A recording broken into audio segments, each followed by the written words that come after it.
স্বাগত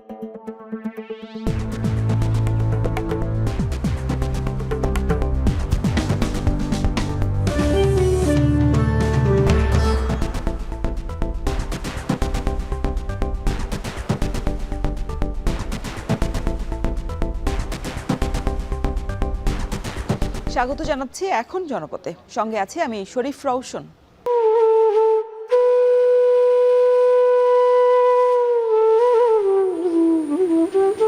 যে রাস্তাটা হইতেছে এই রাস্তাটা মানুষের কোনো প্রয়োজন নাই। আমরা যে এই যে ফসলের জমিন নষ্ট করে আমরা তো ইকার কোনো মুনাফা নাই। তারা আবার পূর্ণ বিবেচনা করে কৃষকের ফসল রক্ষার্থে হাওর রক্ষার্থে সবাই এগিয়ে আসেন। ফসল নষ্ট করেই সুনামগঞ্জের হাওরে চলছে সড়ক নির্মাণের কাজ। ফসলি জমির ক্ষতিপূরণ দেওয়া হয়নি কৃষকদের। অপরিকল্পিত উন্নয়নে বিপর্যয়ের শঙ্কা সংশ্লিষ্টদের।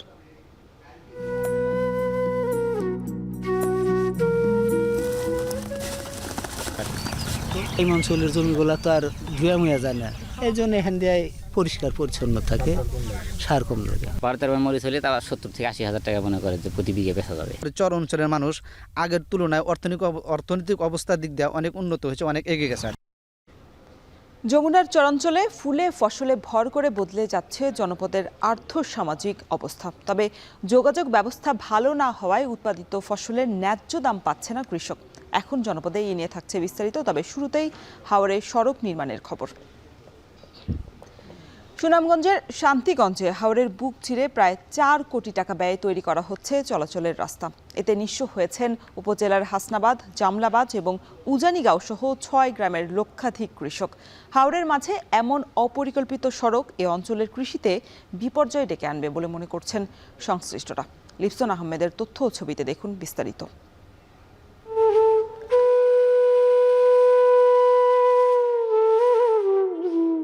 ভাটির জেলা সুনামগঞ্জের অর্থনীতি মূলত কৃষি নির্ভর। এখানকার 10 লাখের বেশি মানুষ কৃষির সঙ্গে জড়িত।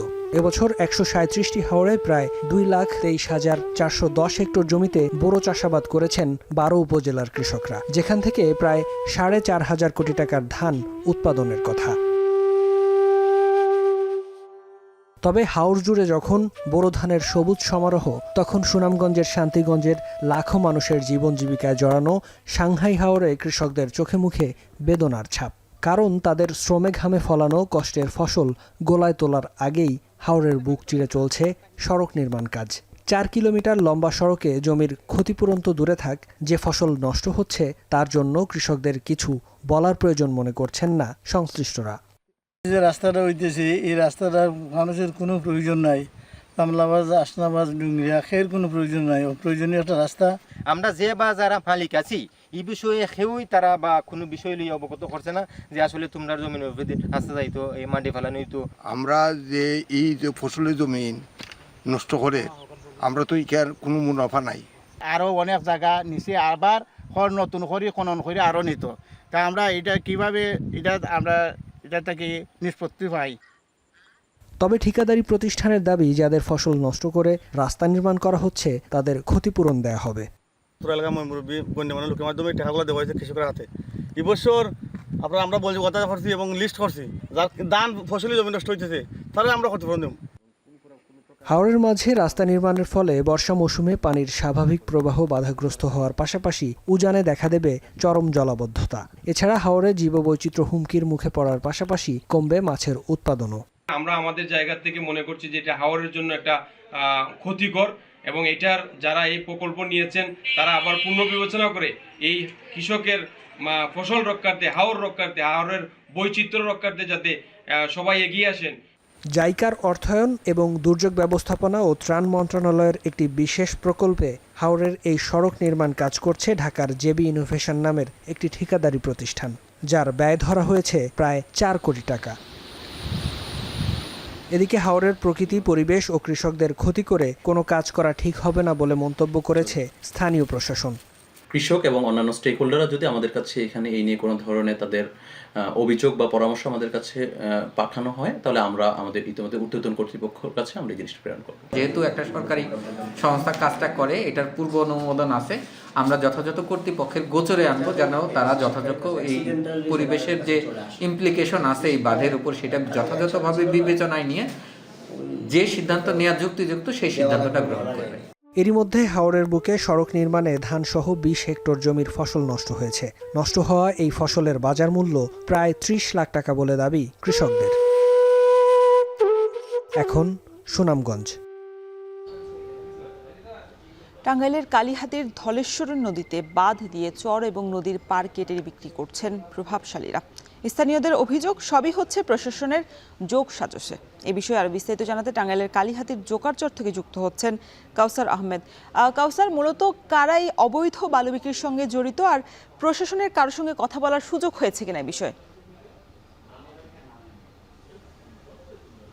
রোশন, আমি যেখানে আছি এটি হচ্ছে জোগাড়চর। আমার পেছনেই 5টি বেকু দিয়ে ধলেশ্বরী নদীর পার এবং ধলেশ্বরী নদীতে জেগে ওঠা চর কাটা হচ্ছে। এতে করে আশেপাশের যে ফসলি জমি রয়েছে তা হুমকির মুখে রয়েছে। এছাড়াও আমার সামনে যে কাঁচা সড়কটি রয়েছে, এই ভারী যানবাহন চলাচলের কারণে কিন্তু সেটিও চলাচলের অনুপযোগী হয়ে পড়েছে। একটু বৃষ্টি হলেই কিন্তু সেই সড়ক দিয়ে চলাচলের অনুপযোগী হয়ে পড়ছেন। আর স্থানীয়রা বলছেন যে এই 24 ঘন্টা বালুবাহী ট্রাক চলার কারণে, ধুলা বালুর কারণে তাদের বসবাস করতে সমস্যা হচ্ছে। এছাড়াও তারা রাতে ঘুম পাড়তে পারে না। তারা বলছেন যেহেতু রমজান মাস, তারা কিন্তু রাতে একেবারেই ঘুম পাড়তে পারেন না বলে জানিয়েছেন। আর এছাড়া স্থানীয়রা বলছেন যে এখানে যারা বালু কাটছে বা নদীর পার কাটছে তারা কিন্তু সবাই প্রভাবশালী। আর এদিকে নদীতে বাঁধ দেওয়ার কারণে কিন্তু নদীর পার ভেঙে যাচ্ছে আমরা লক্ষ্য করেছি। আর স্থানীয়দের অভিযোগ, এখানে স্থানীয় বিএনপি নেতা থেকে শুরু করে বিশেষ করে এখানে প্রভাবশালী আছেন আসাদ, বাদল, এবং তারা কিন্তু বলছেন যে জেলা বিএনপির শীর্ষ নেতা থেকে শুরু করে কালীহাতি উপজেলা বিএনপির সহসভাপতি যিনি রয়েছেন মঞ্জু, এছাড়াও জেলা স্বেচ্ছাসেবক দলের আহ্বায়ক জলক, তার নেতৃত্বে এখানে অবৈধভাবে বালু কেটে বিক্রি করা হচ্ছে। আর এদিকে কয়েকজনের সাথে আমার কথা হয়েছে, তিনি জানিয়েছেন যে এই বিষয়ে জেলা প্রশাসন থেকে শুরু করে উপজেলা প্রশাসন সকলেই তারা জানেন এবং অবগত। এ বিষয়ে আমার সাথে কালীহাতির এসিলেন্ট এবং ইওনো এবং টাঙ্গাইলের জেলা প্রশাসক এবং অতিরিক্ত জেলা প্রশাসক রাজস্ব যিনি আছেন তার সাথে একাধিকবার যোগাযোগ করার চেষ্টা করা হয়েছে, তাদের সাথে যোগাযোগ করা সম্ভব হয়নি। আর এদিকে কালীহাতির ইউনো তিনি বলেছেন যে তিনি এ বিষয়ে কিছুই জানেন না। তবে স্থানীয়দের অভিযোগ প্রায় 1.5 মাস যাবত এখানে অবৈধভাবে বালু কেটে বিক্রি করা হচ্ছে। বিষয়টি তারা উপজেলা প্রশাসন থেকে শুরু করে জেলা প্রশাসনকে বারবার অবগত করলেও তারা বলছেন যে কোনো ব্যবস্থা নিচ্ছেন না। এর কারণ হিসেবে তারা বলছেন যে স্থানীয় প্রভাবশালী যারা রয়েছেন, প্রভাবশালী ছাড়াও বিএনপি নেতা এবং প্রশাসনের যোগ সাজসেই কিন্তু দিনের পর দিন এখানে বালু কেটে বিক্রি করা হচ্ছে। আর এ বিষয়ে আমার সাথে কথা হয়েছে জেলা বিএনপির সভাপতি এবং সাধারণ সম্পাদক, তিনি বিষয়টি অস্বীকার করেছেন। তিনি বলছেন যে বিএনপির নাম ভাঙিয়ে একটি কুচক্র মহল তারা কিন্তু দীর্ঘদিন যাবৎ শুধু এই কালীহাতি নয়, পার্শ্ববর্তী বুয়াপুর সহ টাঙ্গাইল সদর বিভিন্ন এলাকায় বালু কেটে বিক্রি করছেন। আর এদিকে প্রশাসনের পক্ষ থেকে টাঙ্গাইলের বুয়াপুরের একটি বালুরঘাট অবৈধ ঘোষণা করলেও অন্য যে 42টি বালুরঘাট রয়েছে এবং টাঙ্গাইলের অন্য কোনো বালুরঘাট প্রশাসনের পক্ষ থেকে অবৈধ ঘোষণা করেনি। তো প্রশাসনের কাছে স্থানীয়দের দাবি, যদি বালুরঘাট অবৈধ হয় তাহলে সকল বালুরঘাটই অবৈধ হবে, আর যদি বালুরঘাট যদি বৈধ হয় তাহলে সকল বালুরঘাটই বৈধ হবে। তো এই বিষয়ে জেলা প্রশাসন থেকে শুরু করে ঊর্ধ্বতন কর্মকর্তা যিনি রয়েছেন বা তারা বলছেন যে প্রধান উপদেষ্টারও তারা নজরদারি দাবি করেছেন। তো রওশন, এই ছিল আমার কাছে থেকে বালুরঘাট থেকে অবৈধ বালুর বিক্রির সবশেষ তথ্য। টাঙ্গাইল থেকে যুক্ত ছিলেন সহকর্মী কাউসার আহমেদ। আরএফএল ওয়াটার পাম্পের অটো থার্মাল টেকনোলজি, যা বেশি হিটে নষ্ট হয় না, শতভাগ মসৃণ, ব্রাশ ইম্পেলার নিশ্চিত করে অধিক পানির flow. RFL water pump on করলে পানির তুফান। যমুনার বালুময় চর এখন ভরে উঠেছে ফুল এবং ফসলে। এর উপর ভর করে বদলে যাচ্ছে চরাঞ্চলের মানুষের আর্থসামাজিক অবস্থাও। তবে অনুন্নত যোগাযোগ ব্যবস্থার কারণে উৎপাদিত ফসল বাজারজাত করতে না পারায় ন্যায্য দাম পাচ্ছেন না কৃষকরা। আর বাজারজাত নিশ্চিত করার পাশাপাশি চরে উচ্চ ফলনশীল ফসল চাষাবাদে আগ্রহ বাড়াতে কাজ করছে কৃষি বিভাগ। রিফাত রহমানের প্রতিবেদন, ছবি তুলেছেন ইমরান শেখ।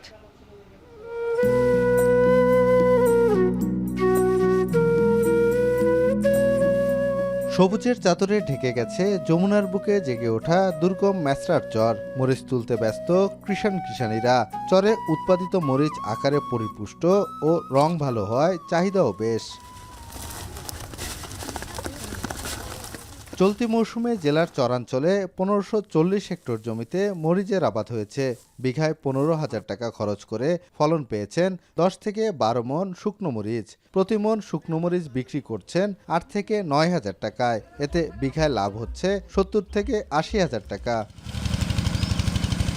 জেলার নদী তীরবর্তী 5 উপজেলার চরাঞ্চলের প্রতি জমিতে এখন বছর জুড়ে চাষাবাদ হচ্ছে ধান, ভুট্টা, গম, সরিষা, মরিচ, বাদাম, টমেটো ও মাসকালাই সহ নানা ফসল।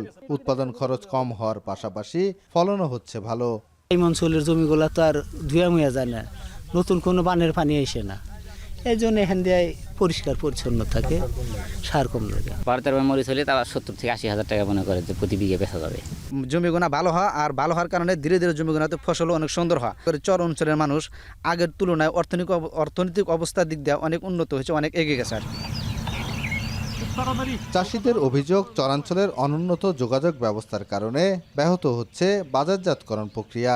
এতে মিলছে না ন্যায্য দাম। এ অবস্থায় ঋণ সুবিধার কথা বলছেন কৃষকরা। শস্য উৎপাদন করি, সেই শস্য সংরক্ষণ করার কোনো ব্যবস্থা নাই। আমাদের যোগাযোগ ব্যবস্থা, রাস্তাঘাট খারাপ হওয়ার কারণে আমরা যতটা আশা করি, আমরা যতটা উৎপাদন করি ওই অনুযায়ী লাভ আমরা পাই না। বাজারজাতকরণের জন্য যদি আমরা সরকার মহোদয় যদি আমাদের একটু সহযোগিতা যেভাবে হোক প্ল্যান করে যদি করতো, তাহলে আমাদের খুবই চরটা উন্নত হয়ে যাবে। কৃষি বিভাগ বলছে, চরাঞ্চলে উচ্চ ফলনশীল ফসলের চাষে আগ্রহ বাড়াতে কৃষকদের দেওয়া হচ্ছে পরামর্শ। আমরা চেষ্টা করছি কৃষি বিভাগ থেকে আমাদের আধুনিক কৃষি প্রযুক্তি সম্পর্কে আমাদের কৃষক ভাইদের সম্যক ধারণা দেওয়ার জন্য। এর বাইরেও কৃষি পুনরুদ্ধার আমাদের সারা বছর বিভিন্ন ধরনের বিভিন্ন ফসল আমরা পুনরুদ্ধার দিয়ে থাকি। পরিবহন এবং বাজারজাতকরণ এই বিষয় নিয়ে আমরা কৃষি বিভাগ বিভিন্ন প্রকল্পের মাধ্যমে একটা নির্দিষ্ট পয়েন্টে তাদের পণ্যগুলোকে জমায়েত করে সেখান থেকে তারা যেন কোনো আড়তে দিতে পারে সেই ব্যবস্থা করা হচ্ছে। যমুনার দুর্গম চরাঞ্চলের পতিত জমিগুলোতে এমন বৈচিত্র্যময় ফসল ফলিয়ে নিজেদের ভাগ্যের চাকা ঘোরাচ্ছে চরাঞ্চলের কৃষকরা। কৃষকরা বলছেন, কৃষি প্রণোদনার সাথে সরকারি ঋণ সুবিধা এবং উৎপাদিত ফসলের বাজারজাতকরণ নিশ্চিত করা গেলে এসব চরাঞ্চলে হয়ে উঠবে দেশের অন্যতম শস্য ভাণ্ডার, যা সমৃদ্ধ করবে দেশের কৃষি অর্থনীতিকে। রিফাত রহমান, এখন সিরাজগঞ্জ। বিএনপি চেয়ারপারসনের গুলশানের রাজনৈতিক কার্যালয়ে সংবাদ সম্মেলনে কথা বলছেন দলটির মহাসচিব মির্জা ফখরুল ইসলাম আলমগীর। আমরা সরাসরি যুক্ত হচ্ছি সেখানে। সকল বিষয়গুলো যেন একটি পূর্ব নির্ধারিত কর্ম পরিকল্পনার অংশ, যা গণতন্ত্রের স্বার্থের পক্ষে কিনা সেটা বলা মুশকিল। সুপারিশমালাসমূহ পর্যালোচনায় প্রতীয়মান হয়, কিন্তু ভবিষ্যতে অনির্বাচিত ব্যক্তিদের রাষ্ট্রীয় দায়িত্বে নিয়োগের অযৌক্তিক প্রচেষ্টা রয়েছে, যা অনভিপ্রেত। প্রিয় সাংবাদিক ভাই ও বোনেরা, সুপারিশমালায় সাংবিধানিক কমিশন সহ এনসিসি নতুন বিভিন্ন কমিশনের প্রস্তাব করা হয়েছে। এই সমস্ত কমিশনের এখতিয়ার কর্মকাণ্ডের যে বর্ণনা দেওয়া হয়েছে, তাতে মনে করা যথেষ্ট কারণ রয়েছে যে আইন বিভাগ ও নির্বাহী বিভাগকে যথাসম্ভব আন্ডারমাইন করা এবং ক্ষমতাহীন করার উদ্দেশ্য, যার ফলশ্রুতিতে একটি দুর্বল ও প্রায় অকার্যকর সরকার ব্যবস্থা প্রতিষ্ঠিত হবে। রাষ্ট্রের গণতান্ত্রিক চরিত্র জনগণের মালিকানার প্রতিফলন হয় নির্বাচিত সংসদ এবং জনপ্রতিনিধিদের মাধ্যমে, কিন্তু সংবিধান ও নির্বাচন ব্যবস্থা সংস্কার কমিশনের সুপারিশসমূহ পর্যালোচনা করলে প্রতীয়মান হয় যে রাজনীতিবিদরা অপাঙ্ক্তেয় এবং নির্বাচিত লোকদেরই দেশ পরিচালনার সুযোগ সৃষ্টি করাই শ্রেয়। জনগণের গণতান্ত্রিক ঐতিহ্য, কৃষ্টি এবং সংস্কৃতি, ধর্মবোধ এই বিষয়গুলোকে গুরুত্ব দিয়ে বিভিন্ন সংস্কার ও সাংবিধানিক সংশোধনী প্রণীত হওয়া বাঞ্ছনীয়। ফ্যাসিবাদ বিরোধী জাতীয় ঐক্যকে সমুন্নত রেখে দীর্ঘ প্রায় 16 বছরের ফ্যাসিবাদ বিরোধী গণতান্ত্রিক আন্দোলন ও জুলাই গণ অভ্যুত্থানের শহীদদের স্বপ্ন ও আকাঙ্ক্ষা অনুযায়ী একটি বৈষম্যহীন রাষ্ট্র ও সমাজ ব্যবস্থা প্রতিষ্ঠা করাই বর্তমান সময়ের সর্বোচ্চ অগ্রাধিকার। বৃহত্তর জাতীয় ঐক্যমত্যের ভিত্তিতে একটি শক্তিশালী গণতান্ত্রিক রাজনৈতিক সরকার প্রতিষ্ঠার জন্য আমাদের সকল প্রকার প্রচেষ্টা পরিচালিত হবে, এটাই জাতীয় প্রত্যাশা। আপনাদের সকলকে ধন্যবাদ। আল্লাহ হাফেজ। বাংলাদেশ জিন্দাবাদ। বিএনপির সংবাদ সম্মেলনে কথা বলছেন দলটির মহাসচিব মির্জা ফখরুল ইসলাম আলমগীর। আমরা সরাসরি যুক্ত ছিলাম সেখানে। এদিকে জাতীয় ঐক্যমত্য কমিশনের সংস্কার বিষয়ে সুপারিশ জমা দেওয়ার বিষয়ে সংবাদ সম্মেলন করছে জাতীয় নাগরিক পার্টি। আমরা এবার সরাসরি যুক্ত হচ্ছি সেখানে। সংসদ, এই দুটো পদ্ধতিতে মোটামুটি আমরা থেকেছি।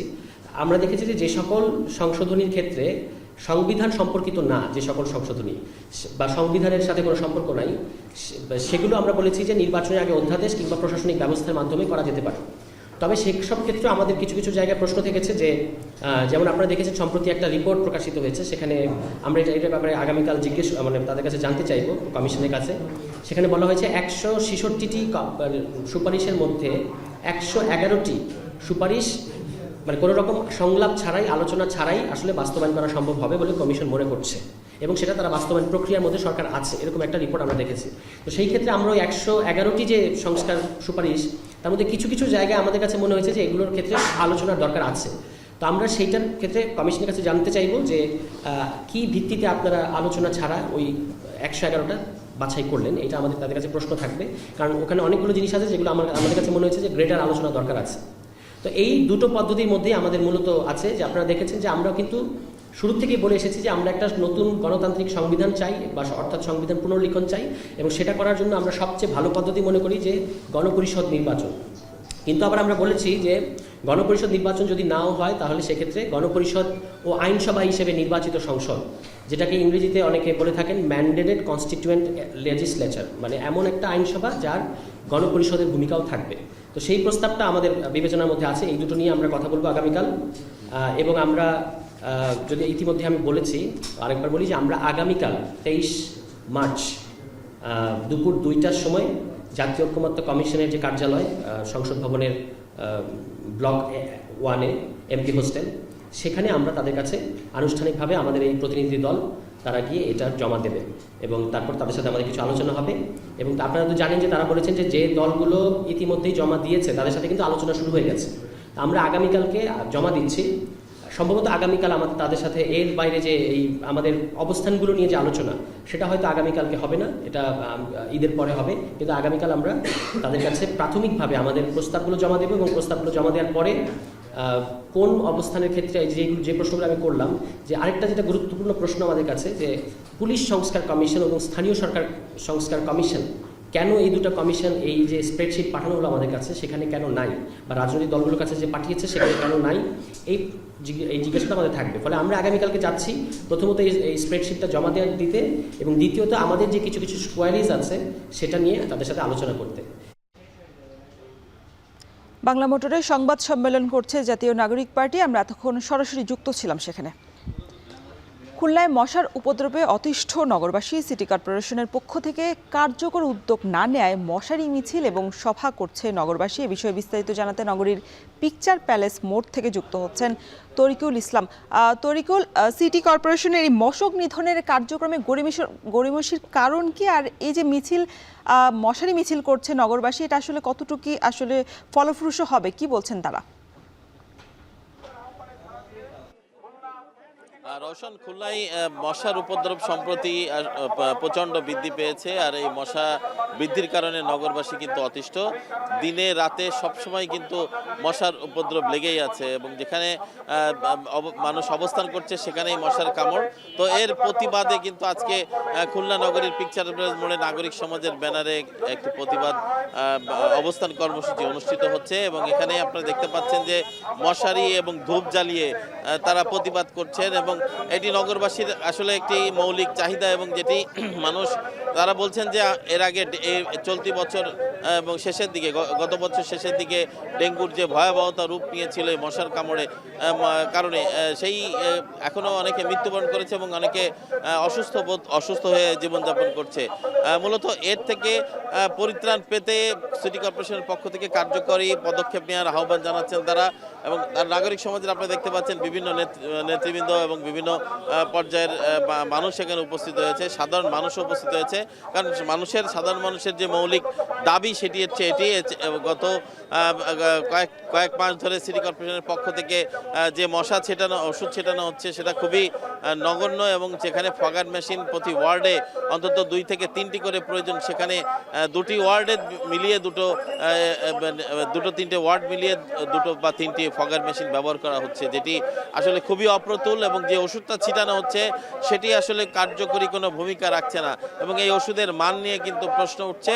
এবং নগরবাসী তারা যেটি বলছে যে ওষুধ যেটা ছেটানো হচ্ছে, মশা যেটি ড্রেনে থাকে অবস্থান করছে সেখান থেকে ঘরে প্রবেশ করছে, এবং এতে আরও বেশি মানুষ অতিষ্ঠ হয়ে পড়ছে, বিভিন্ন মশাবাহিত রোগে আক্রান্ত হচ্ছে মানুষ, এবং মানুষের যে স্বাভাবিক জীবনযাত্রা সেটি কিন্তু তারা ব্যাহত হচ্ছে। বিভিন্ন সময় তারা কয়েল জ্বালিয়ে সেটি শ্বাসকষ্ট হচ্ছে অনেকের, আবার ধূপ জ্বালিয়ে অনেকে নিবারণের চেষ্টা করছে। বিশেষ করে যারা নিচু এলাকায় বসবাস করে তাদের মশার উপদ্রব আরও বেশি, এবং নগরীতে যে ড্রেনের ব্যবস্থাগুলো রয়েছে সেটিও অপরিচ্ছন্ন, এবং সেখানে আবর্জনা স্তূপ সেখানে থাকে, এবং মশা যে উৎপাদন হয় সেই উৎপাদনের যে কারণগুলো রয়েছে সেই কারণগুলোর মধ্যে আর একটি হচ্ছে মশার উপদ্রব। তো আমরা মশা যেটা জন্ম নেয় সেখানে কিন্তু প্রচণ্ড রকমের আবর্জনা, এবং নগরীর বিভিন্ন স্থানে স্তূপ হয়ে রয়েছে আবর্জনা, এবং এখানে কনজারভেন্সি যে বিভাগ রয়েছে তারা খুব উদাসীনভাবে কাজ করছে বলে সাধারণ নাগরিক বা সাধারণ মানুষ তারা অভিযোগ করেছেন। সব মিলিয়ে এই ছিল রওশন আমার কাছে খুলনা পিকচার প্লেস মোড় থেকে মশা উপদ্রব বৃদ্ধি এবং সেটি নিধনে কার্যকর কোনো উদ্যোগ না থাকায় তার প্রতিবাদে খুলনা নাগরিক সমাজের মশারি যে মিছিল এবং অবস্থান কর্মসূচি এবং ধূপ জ্বালিয়ে তারা যে প্রতিবাদ করছে সেই কর্মসূচির সর্বশেষ খবর। খুলনায় নগরবাসীর মশারি মিছিলের সবশেষ খবর জানাতে আমাদের সাথে যুক্ত ছিলেন সহকর্মী তরিকুল ইসলাম। ব্রাহ্মণবাড়িয়ায় কুমিল্লা সিলেট মহাসড়কের কয়েক কিলোমিটার অংশের বেহাল দশা, এর ফলে ঈদ যাত্রায় দেখা দিয়েছে যাত্রী ভোগান্তির সংখ্যায়। বিষয়ে বিস্তারিত জানাতে যুক্ত হচ্ছেন আজিজুল সঞ্চয়। ঈদ যাত্রা নির্বিঘ্ন করতে মহাসড়কের বেহাল অংশ মেরামতে প্রশাসনের কোনো উদ্যোগ আপনার চোখে পড়েছে কিনা, বিস্তারিত জানাবেন।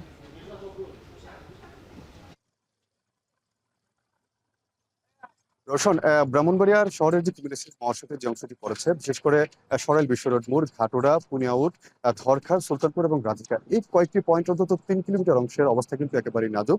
অর্থাৎ এই অংশগুলোর যেই সড়ক থেকে পিচও ঠিক আছে এবং বিভিন্ন স্থানে খানাখন্দ তৈরি হয়েছে, বিশেষ করে ছোট বড় অসংখ্য গর্ত তৈরি হয়েছে এই মহাসড়কের বেশ কিছু অংশ জুড়ে। এবং আসলে মূলত এই অবস্থাটি তৈরি হয়েছে দীর্ঘদিন ধরে আসলে সংস্কার কাজ না করার ফলে। আমরা কথা বলেছিলাম সড়ক ও জনপথ বিভাগের সঙ্গে, তারা যেটি বলছেন যে আশুগঞ্জ নৌবন্দর থেকে আখাউড়স্থল বন্দর পর্যন্ত যেই বিদ্যমান 52 কিলোমিটার সড়কটি 4 লেনে উন্নীত করার কাজ চলছে, এবং এই সড়কের অর্ধেক অংশে পড়েছে এই কুমিল্লা সিলেট মহাসড়কের অংশে পড়েছে, যার ফলে আসলে এটি প্রকল্পের অধীনে পড়ে। এখানে সড়ক ও জনপথ বিভাগের যে নিয়মিত যে সংস্কার কাজটি আছে সেটি তারা আসলে চালাতে পারেননি, এবং যার ফলে এই সংস্কার অভাবে এখানে খানাখন্দ তৈরি হয়েছে এবং বেশিরভাগ অংশ বেহাল হয়ে আছে। বিশেষ করে একটু জানিয়ে রাখি রোশন, এই সড়কটি কিন্তু একটি গুরুত্বপূর্ণ সড়ক। এখানে ব্রাহ্মণবাড়িয়া থেকে কুমিল্লা, চট্টগ্রাম এবং চট্টগ্রাম থেকে সিলেট বা সিলেট থেকে চট্টগ্রামের যেই গাড়িগুলো আছে সেই গাড়িগুলো কিন্তু এই পথ দিয়ে আসলে যাতায়াত করে, এবং এখন কিন্তু এমনিতেই আসলে সড়কে আমরা আসলে গাড়ির চাপ দেখতে পাচ্ছি। অর্থাৎ এখন যেহেতু ঈদ যাত্রা শুরু হবে সেক্ষেত্রে এই সড়কটি দিয়ে কিন্তু পরিবহনের চাপ কিন্তু আরো অনেকাংশই বেড়ে যায়, এবং এই বেড়ে যাওয়ার ফলে আসলে এই যেই অংশগুলো বেহাল হয়ে আছে সেখানে যানবাহনে কিছুটা ধীর গতি তৈরি হবে এবং এতে করে তীব্র যানজট তৈরি হওয়ার কিন্তু শঙ্কা রয়েছে। এবং এই যানজটের ফলে আসলে যাত্রীদের কিন্তু ভোগান্তি হওয়ার প্রবল ভোগান্তি হওয়ার কিন্তু একটি শঙ্কা তৈরি হয়েছে। এবং আমরা রোশন আপনি যদি জানতে চেয়েছেন এগুলো মেরামতের কোনো উদ্যোগ নেওয়া হচ্ছে কিনা, আমরা কথা বলেছিলাম এই ব্রাহ্মণবাড়িয়া সড়ক ও জনপথ বিভাগের নির্বাহী প্রকৌশলী মীর নিজামুদ্দিন আহমেদের সঙ্গে। তিনি যেটি বলছেন যে আসলে তারা এই 4 লেন মহাসড়ক প্রকল্পের কর্মকর্তাদের সঙ্গে তারা যোগাযোগ করে, তার ইতিমধ্যে যে অংশগুলো সবচেয়ে বেশি বেহাল হয়ে আছে সেগুলো তারা দ্রুত তারা আসলে মেরামতের তারা চেষ্টা করছেন। এছাড়া এই যে ঘাটোর অংশের যে 4 লেন মহাসড়কের যে কাজটি যেটি চলছিল সেখানকার একটি অংশ কিন্তু একটি লেন আসলে আগামীকালকে থেকে তারা খুলে দেবেন, এই যে ঈদ যাত্রা উপলক্ষে যেন যাত্রীদের জন্য ভোগান্তি না হয় এবং যানজট যেন তৈরি না হয় সে লক্ষ্যে আসলে তারা এই ঘাটোর এলাকার একটি লেন কিন্তু তারা খুলে দেবেন। তো আসলে রোশন আমার কাছে এই ছিল ব্রাহ্মণবাড়িয়া থেকে এই যে মহাসড়কের যে বেহাল দশা সেই সংক্রান্ত সবশেষ তথ্য। ব্রাহ্মণবাড়িয়া থেকে যুক্ত ছিলেন সহকর্মী আজিজুল সঞ্চয়।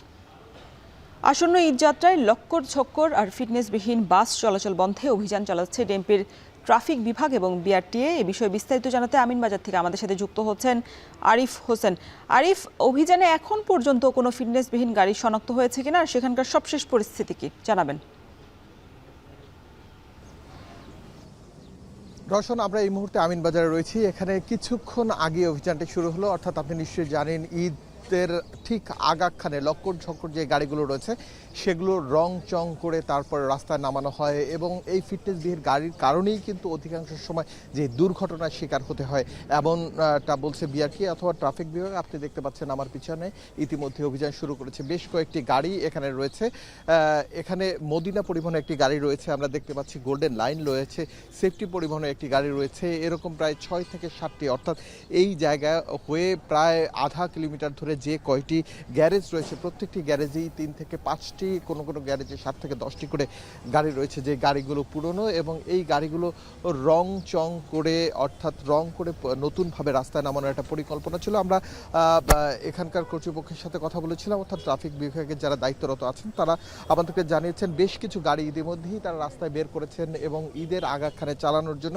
আপনি দেখতে পাচ্ছেন একটি গাড়ি, যেই গাড়িটি ইতিপূর্বে এই যে শ্রমিকরা যারা দাঁড়িয়ে আছে তারা কিন্তু কিছুক্ষণ আগেও এখানে কাজ করছিলেন এবং কাজ করে এই গাড়িটিকে ইঞ্জিন বসিয়ে তারপর রাস্তায় নামাতে সেক্ষেত্রে রোড পারমিট থেকে শুরু করে ফিটনেস সার্টিফিকেট যেগুলো বিআরটিএর পক্ষ থেকে দরকার হয় সেই ধরনের কোনো কাগজপত্র কিন্তু না নিয়েই রাস্তায় গাড়িগুলো চালাতো অনেকটা অদক্ষ ড্রাইভার এবং এছাড়া এই যে ফিটনেসবিহীন গাড়িগুলো যে রাস্তায় চালাতো সেইগুলোই কিন্তু প্রকৃতপক্ষে দুর্ঘটনার একটি অন্যতম কারণ ছিল। এছাড়া বিআরটিএ বলছে এখন পর্যন্ত তাদের কাছে নিবন্ধিত যে গাড়ির সংখ্যা সেটি 17 লাখের কিছু বেশি।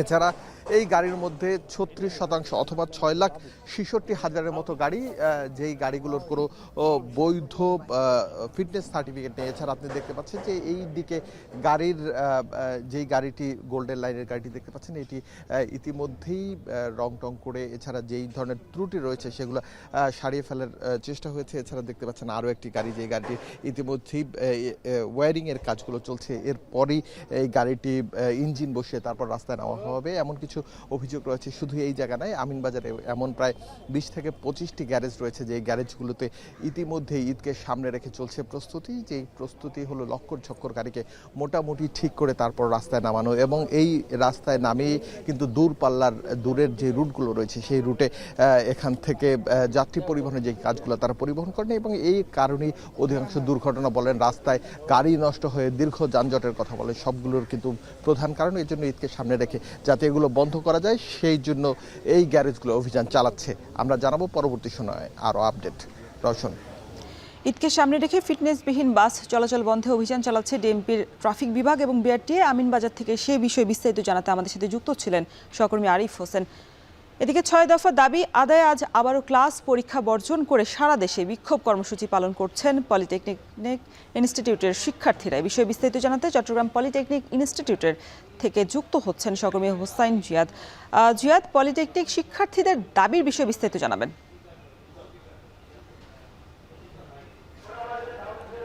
রওশন, মূলত তাদের 6 দফা দাবি রয়েছে এবং প্রথম দাবিটি হচ্ছে ক্রাফট ইনস্ট্রাক্টর পদে 2021 সালে যখন করোনা চলছিল তখন কিছু অন্যান্য পদে নিয়োগ, যারা আসলে প্রকৌশলী নয় সেই ধরনের পদ থেকে ক্রাফট ইনস্ট্রাক্টর পদে নিয়োগ দেওয়া হয় এবং তাদেরকে জুনিয়র ইনস্ট্রাক্টর করার জন্য 30% কোটা রাখা হয়। তারই প্রতিবাদে মূলত শিক্ষার্থীরা মূল যে দাবি তাদের, সে দাবিতে তারা আসলে গত 3 দিন ধরে বিক্ষোভ করেছেন। গত পরশুদিন তারা চট্টগ্রামের যারা পলিটেকনিক্যাল ইনস্টিটিউটের ছাত্র রয়েছেন প্রায় কয়েকশো শিক্ষার্থী চট্টগ্রামের 2 নম্বর গেট সড়ক অবরোধ করেছিলেন এবং সেখানে প্রায় ঘণ্টাখানেকের মতো সড়ক অবরোধের পর তারা তাদের দাবি দেওয়া প্রশাসনের কাছে পেশ করে আশ্বাসের প্রেক্ষিতে ফেরত এসেছিলেন।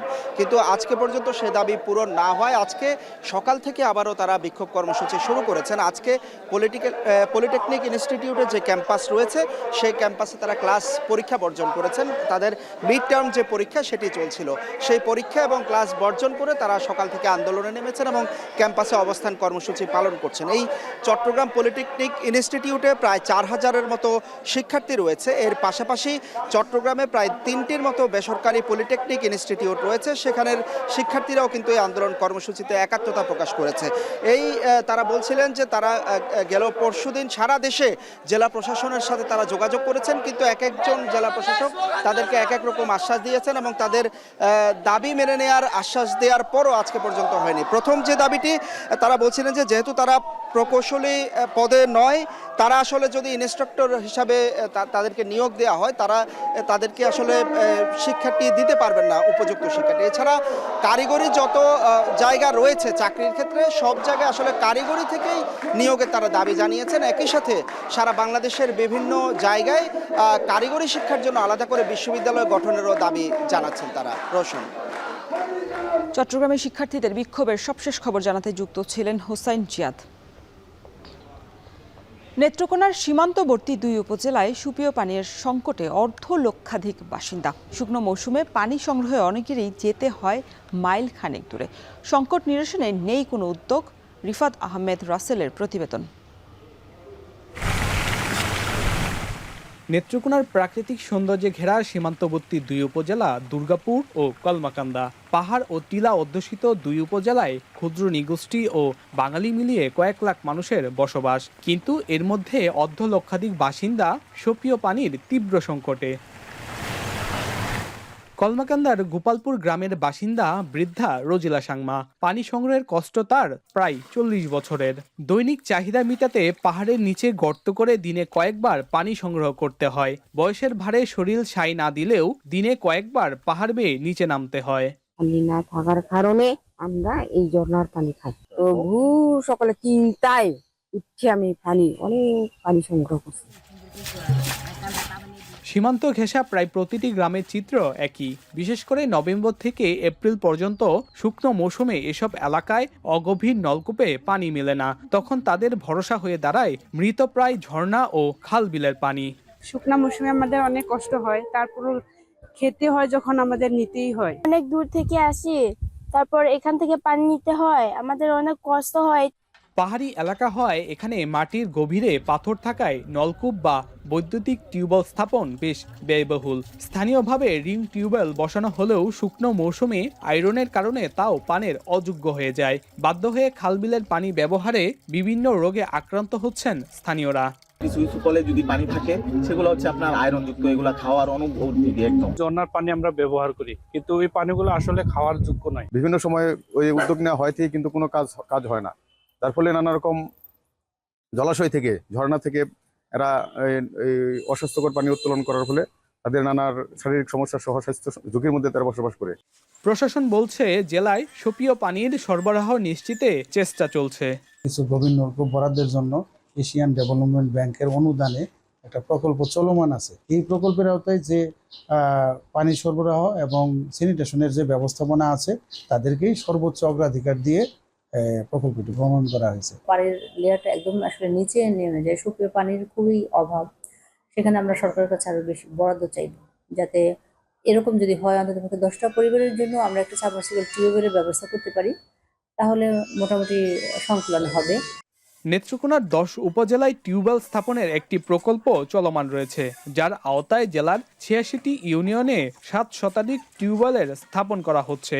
এক একটি টিউবওয়েল স্থাপনে খরচ হচ্ছে প্রায় 1.5 লাখ টাকা।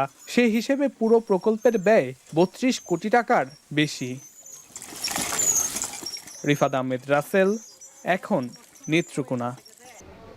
2023 সালে দেশে রেকর্ড পরিমাণ চয়ের উৎপাদন হলেও গেল বছর এনটিসির বাগানে শ্রমিক অসন্তোষ, তীব্র খরা আর অতিবৃষ্টির কারণে চা শিল্পে পড়েছে নেতিবাচক প্রভাব। উৎপাদন কমেছে 10 ভাগ। এবছরও অনিশ্চয়তা নিয়েই শুরু হয়েছে চা উৎপাদন।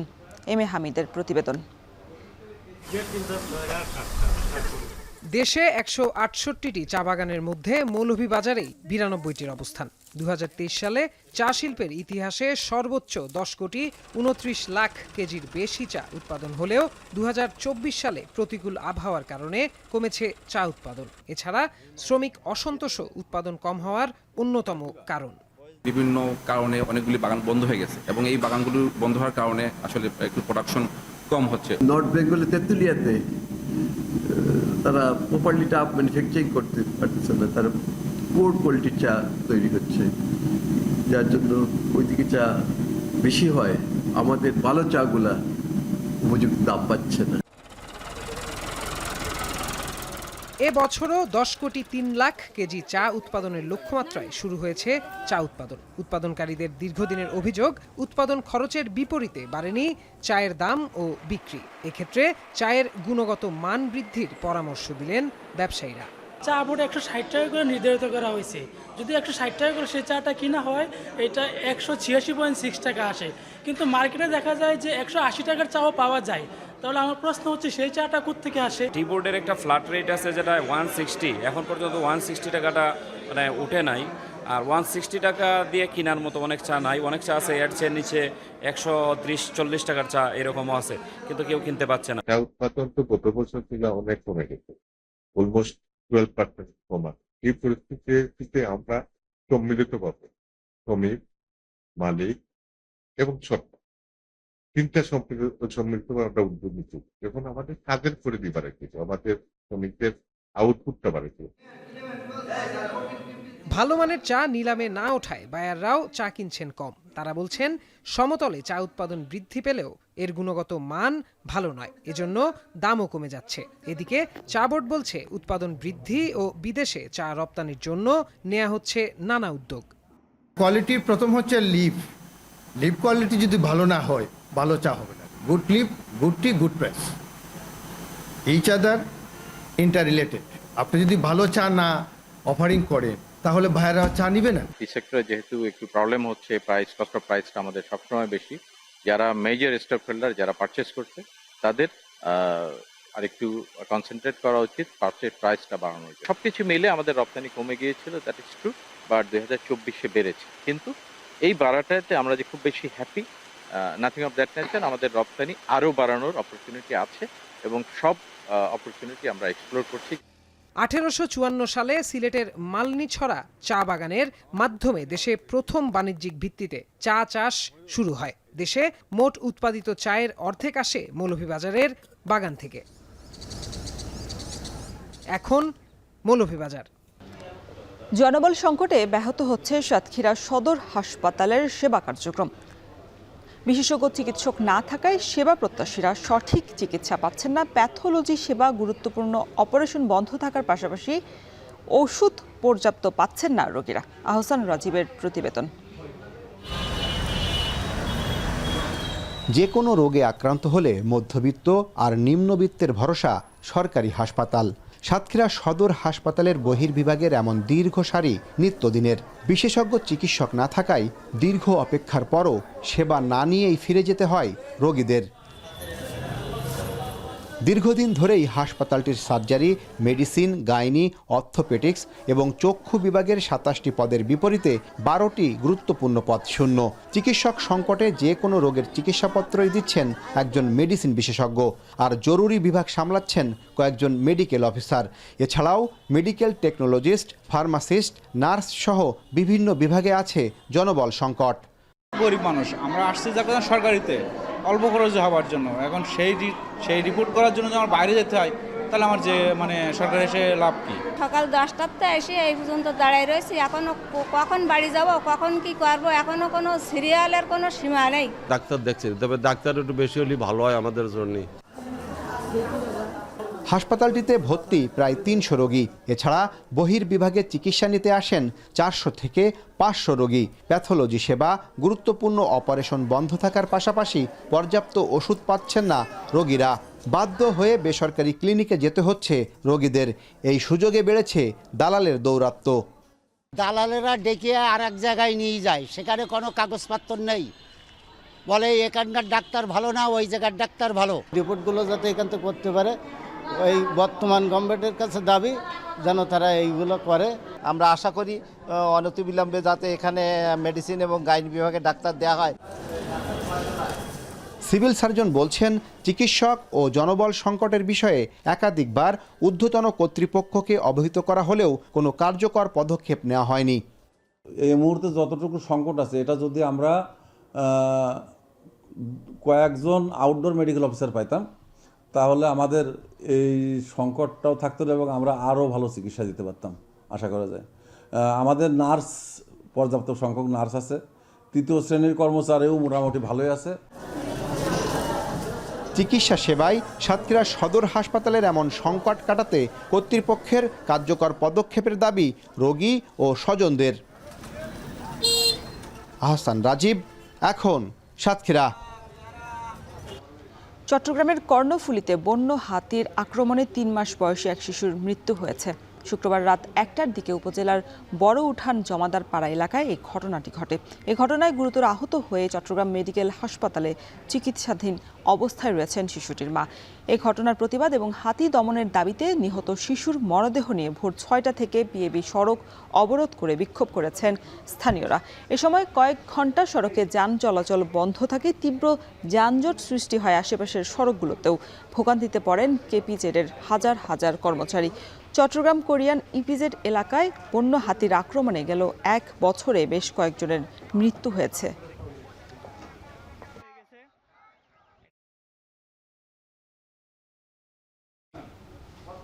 শেষ করছি এখন জনপদে। এখন টেলিভিশন ওয়েবসাইটে দেখতে ভিজিট করুন www.এখন.tv। এছাড়া ফেসবুকে দেখতে ভিজিট করুন facebook.com/tv.এখন এবং ইউটিউবে দেখতে ভিজিট করুন youtube.com/c/echontv।